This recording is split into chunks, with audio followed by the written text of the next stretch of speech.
The sound seminar you're about to hear was recorded at the Poetry Center of the New York YWHA on February 16, 1970. This program presents Noam Chomsky speaking on government in the future. Here is Noam Chomsky.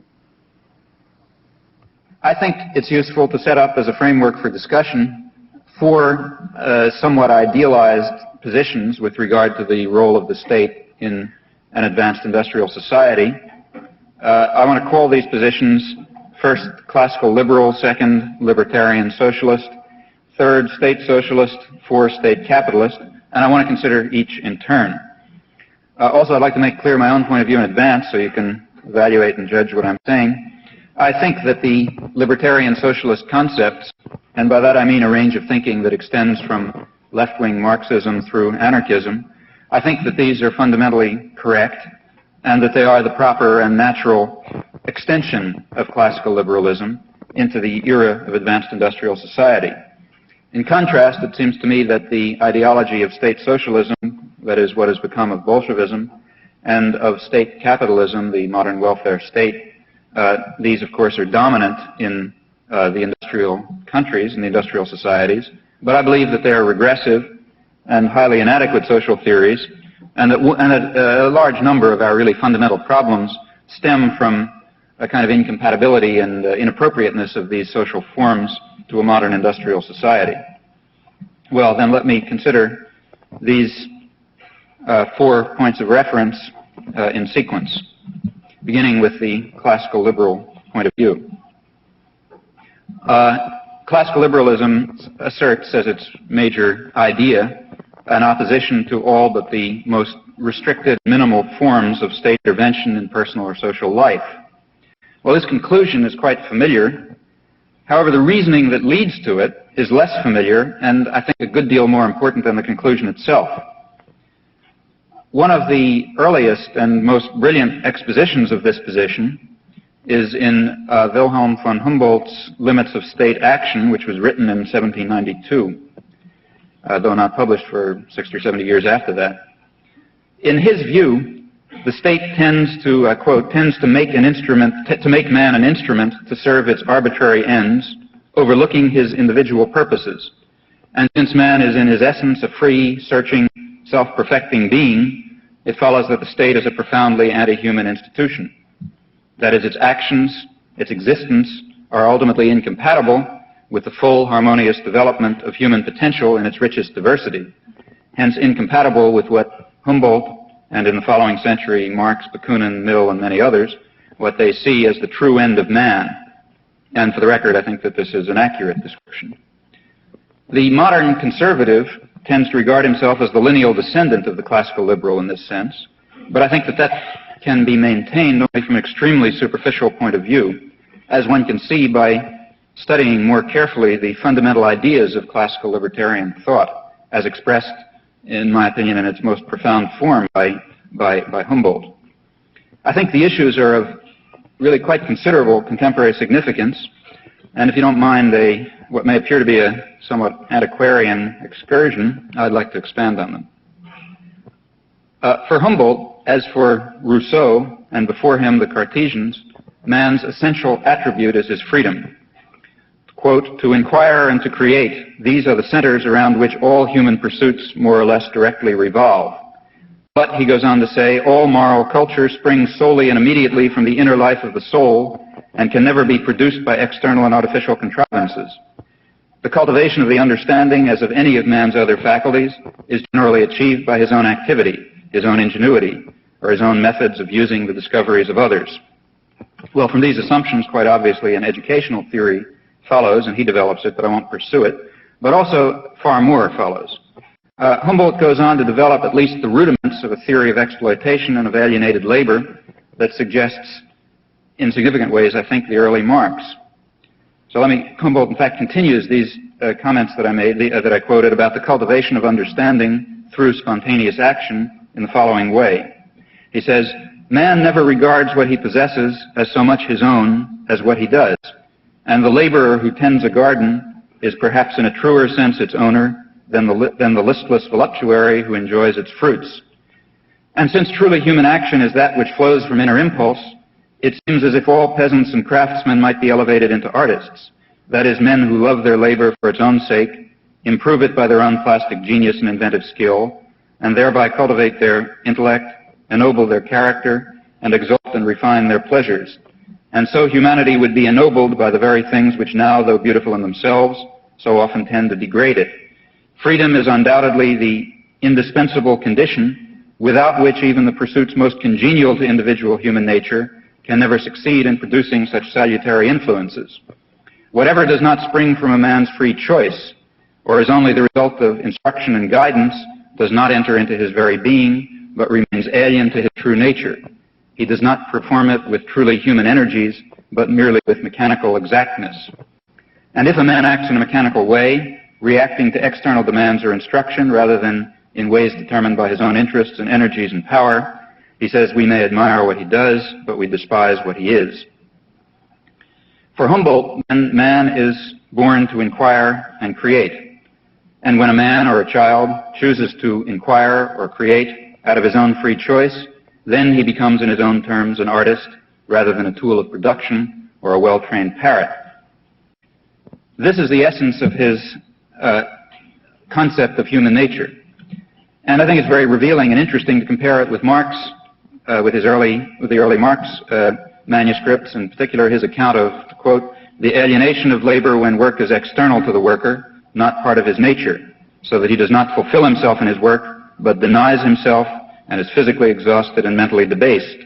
This alienated labor that casts some of the workers back into a barbarous kind of work and turns others into machines, thus depriving man of his species character, of free conscious activity and productive life. Recall also Marx's well-known and often quoted reference to a higher form of society in which labor has become not only a means of life, but also the highest want in life. And recall also his repeated criticism of the specialized labor, which, I quote again, mutilates the worker into a fragment of a human being, degrades him to become a mere appurtenance of the machine, makes his work such a torment that its essential meaning is destroyed, estranges from him the intellectual potentialities of the labor process in very proportion to the extent to which science is incorporated into it as an independent power. Robert Tucker, for one, has rightly emphasized that Marx sees the revolutionary more as a frustrated producer than as a dissatisfied consumer. And this far more radical critique of capitalist relations of production flows directly, often in the same words, from the libertarian thought of the Enlightenment. For this reason, I think one must say that classical liberal ideas, in their essence, though not in the way they developed, are profoundly anti-capitalist. The essence of these ideas must be destroyed for them to serve as an ideology of modern industrial capitalism. Writing in the 1780s and early 1790s, Humboldt had no conception of the forms that industrial capitalism would take. Consequently, in this classic of classical liberalism, he stresses the problem of limiting state power, and he's not overly concerned with the dangers of private power. The reason is that he believes in and speaks of the essential equality of condition of private citizens. And of course, he has no idea, writing in 1790, of the ideas and of the ways in which the notion private person would come to be reinterpreted in the era of corporate capitalism. He did not foresee, I now quote the anarchist historian Rudolf Rocker, he did not foresee that democracy, with its motto equality of all citizens before the law, and liberalism, with its right of man over his own person, both would be wrecked on the realities of capitalist economy. Humboldt did not foresee that in a predatory capitalist economy, state intervention would be an absolute necessity to preserve human existence, to prevent the destruction of the physical environment. I speak optimistically, of course. As Karl Polanyi, for one, has pointed out, the self-adjusting market could not exist for any length of time without annihilating the human and natural substance of society. It would have physically destroyed man and transformed his surroundings into a wilderness. I think that's correct. Humboldt also did not foresee the consequences of the commodity character of labor. The doctrine, again in Polanyi's words, that it is not for the commodity to decide where it should be offered for sale, to what purpose it should be used, at what price it should be allowed to change hands, in what manner it should be consumed or destroyed. But the commodity in this case, of course, a human life, and social protection was therefore a minimal necessity to constrain the irrational and destructive workings of the classical free market. Nor did Humboldt understand in 1790 that capitalist economic relations perpetuate a form of bondage which, long before that, in fact, as early as 1767, Simon Languet had declared to be even worse than slavery, writing, "It is the impossibility of living by any other means that compels our farm laborers to till the soil, whose fruits they will not eat, and our masons to construct buildings in which they will not live. It is want that drags them to those markets where they await masters who will do them the kindness of buying them. It is want that compels them to go down on their knees to the rich man in order to get from him permission to enrich him. What effective gain has the suppression of slavery brought him? He's free, you say. That is his misfortune. These men, it is said, have no master. They have one, and the most terrible, the most imperious of masters, that is need. It is this that reduces them to the most cruel dependence. And if there is something degrading to human nature in the idea of bondage, as every spokesman for the Enlightenment would insist, then it would follow that a new emancipation must be awaited, what Fourier referred to as the third and last emancipatory phase of history, the first having made serfs out of slaves, the second wage earners out of serfs, and the third which will transform the proletariat to free men by eliminating the commodity character of labor, ending wage slavery, and bringing the commercial, industrial, and financial institutions under democratic control. These are all things that Humboldt in his classical liberal doctrine did not express and didn't see, but I think he might have accepted these conclusions.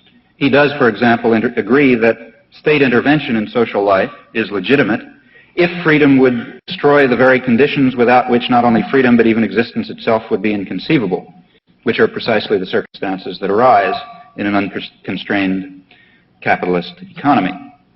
And he does, as in the remarks that I quoted, vigorously condemn the alienation of labor. In any event, his criticism of bureaucracy and the autocratic state stands as a very eloquent forewarning of some of the most dismal aspects of modern history.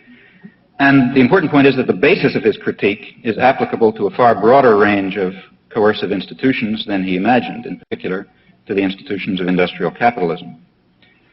Though he expresses a classical liberal doctrine, Humboldt is no primitive individualist in the style of, for example, Rousseau.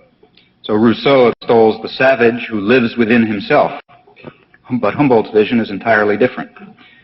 He sums up his remarks as follows. He says, "The whole tenor of the ideas and arguments unfolded in this essay might fairly be reduced to this, that while they would break all fetters in human society, they would attempt to find as many new social bonds as possible.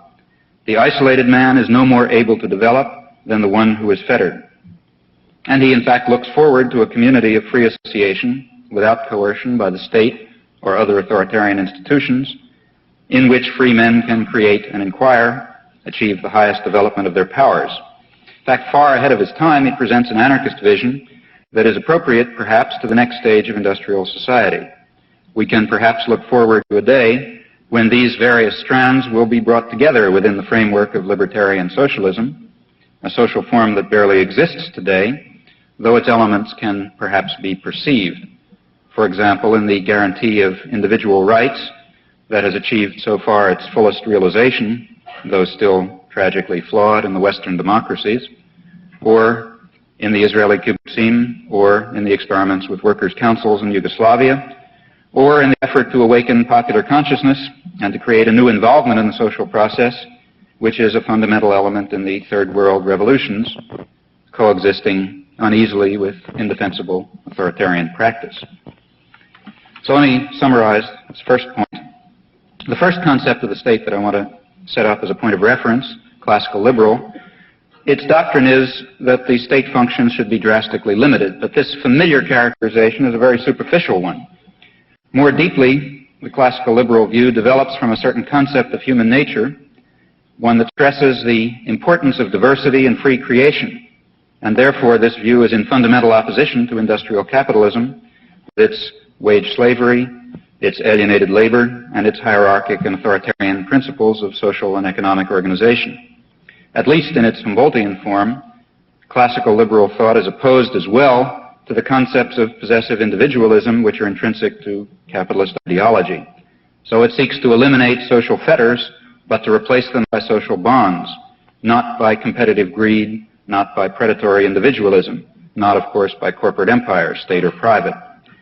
Classical libertarian thought seems to me, therefore, to lead directly to libertarian socialism, or anarchism, if you like, when combined with an understanding of industrial capitalism.